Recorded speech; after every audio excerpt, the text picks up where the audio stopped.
के बारे में बताइए। जी, सबसे पहले तो मेरा ये डीडी का पहला शो है, क्योंकि इससे पहले हमेशा मेरे माइंड में यही रहता था कि मुझे डीडी का काम नहीं करना, जैसा कि सर ने बोला अभी। लेकिन it was like the blessing for me कि दिलीप सर ने मुझे इस रोल के लिए चुना, और मैं आई डोंट नो, कोइंसिडेंटली मैं पहुंच गई कि ठीक है चलो एक डीडी का भी करके देख लेते हैं। मेरे माइंड में जब मैं इंडस्ट्री में आई थी तो माइंड सेट यही था डीडी नहीं करना, बाकी ठीक है फिल्म में करना है या और चैनल्स के लिए करना है। बट आई वॉज ब्लेस्ड जब दिलीप सर ने मुझे मेरा कैरेक्टर ब्रीफ किया और पूरा 1 लाइन स्टोरी सुनाया। It was so amazing, so awesome and टची कि मैं उसे शेयर करना चाहूँगी। मैंने इसमें अरुंधति शर्मा का कैरेक्टर प्ले किया है, उत्पल शर्मा जी की वाइफ का अरुण सर प्ले कर रहे हैं, उत्पल शर्मा जी। और ये एक विमेन एम्पावरमेंट की तरफ भी लेकर जाएगा शो, क्योंकि हर घर की यही कहानी होती है कि उसको एक सामंजस्य बिठाना होता है पति और बच्चों के बीच में। तो इस शो में जो मेरा कैरेक्टर है वो बहुत चैलेंजिंग है। अरुंधति, क्योंकि जो हस्बैंड है वो बिल्कुल ब्रिटिश सोच का है, और छोटा बेटा लंदन से पढ़कर आता है तो वो पापा सन है, और जो बड़ा बेटा है वो क्रांतिकारी है, अरुंधति भी क्रांतिकारी है। लेकिन उसी परिवार में रहते हुए उसको दोनों को कोऑर्डिनेट करना है, फादर एंड जो यंगर सन है उसको भी कोऑर्डिनेट करना है, और उस बॉन्डिंग को भी देखना है कि बेटा क्रांतिकारी है, उसकी सोच को वो अप्रिशिएट करती है, क्योंकि वो भी एक क्रांतिकारी जज्बा रखती है मन में।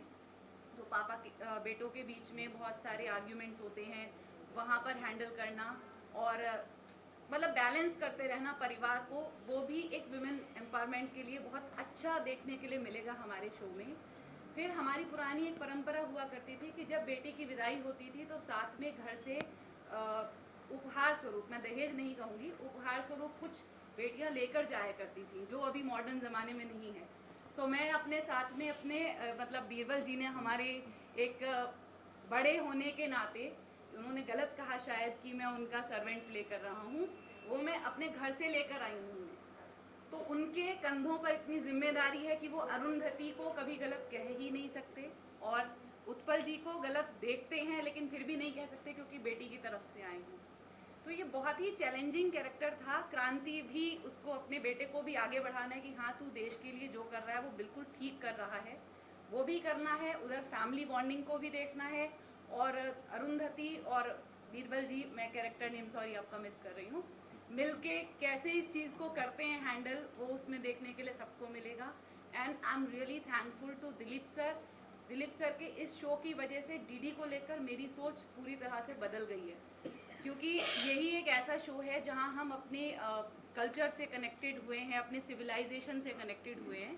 तो जो मेरी नेगेटिव सोच थी कि नहीं डीडी नहीं करना, मैं डीडी शो करूंगी, और इस तरह के कैरेक्टर्स मुझे लगता है कि आगे भी मुझे प्ले करने का अगर अपॉर्चुनिटी मिलेगी तो I love to do that. और बहुत कुछ सीखा मैंने इसमें, अपनी कंट्री से रिलेटेड बहुत कुछ सीखा। और मैं सभी वुमेन से ये कहना चाहूँगी कि हम लोगों की लाइफ में यही चैलेंज होता है, जब हम पापा के घर में होते हैं तो हमें बॉन्डिंग करनी होती है भाई के साथ में, पापा के साथ में, क्योंकि वहाँ पापा और भाई की सोच नहीं मिलती। और जब शादी होकर दूसरे घर में चली जाती है तो वहाँ पर हस्बैंड और बेटों के बीच में वही बॉन्डिंग स्टैब्लिश करनी होती है।